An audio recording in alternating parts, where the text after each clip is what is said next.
చేపలు పట్టడం కోసం అని చెప్పి వల వేసి ప్రమాదవశాత్తు ఆ వలలోనే పడిపోయి చనిపోయింది ఇతను వచ్చేసి చేపల వేటకి వెళ్తా అని చెప్పేసి వాళ్ళ వైఫ్కి చెప్పేసి వెళ్ళిండంట. చెప్పేసి వెళ్తే మార్నింగ్ వెళ్ళిండు, ఈవినింగ్ దాకా ఇంకా రాలేడేంటి అని చెప్పేసి వాళ్ళ వైఫ్ ఒకసారి ఫోన్ చేసిందంట. ఫోన్ చేస్తే రింగ్ అవుతుంది కానీ ఎత్తట్లేదంట. ఇంకా ఆమె రింగ్ అవుతుంది కానీ ఎత్తట్లేదంట, పని మీద ఉన్నాడేమో అనుకుని లైట్ తీసుకుందంట.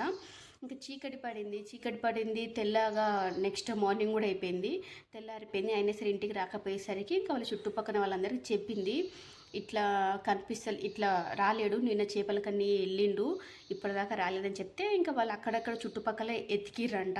ఎతికిన తర్వాత దొరకపోయేసరికి పోలీస్ కంప్లైంట్ ఇద్దామని చెప్పేసి పోలీస్ కంప్లైంట్ ఇస్తే ఇంకా పోలీస్ వాళ్ళు కూడా కాల్ చేసి చూస్తే రింగ్ అవుతుంది కానీ ఎత్తట్లేడని చెప్పేసి ఇంకా లొకేషన్ అయితే ట్రేస్ చేసి అయితే వెళ్ళిరనమాట. ఆ ప్లేస్లో అయితే ఒక బావి ఉందంట, అది బావి పక్కనే ఇతని ఫోను చెప్పులు కూడా ఉన్నాయంట. ఇంకా బావిలో ఏమన్నా పడ్డా అని చెప్పేసి వెతికి చూస్తే బావిలోనే కనిపించింది. అతన్ని వల వేసేటప్పుడు ప్రమాదవశాత్తు పడిపోయి చనిపోయాడని చెప్పేసి కేసు అయితే నమోదు చేసిండ.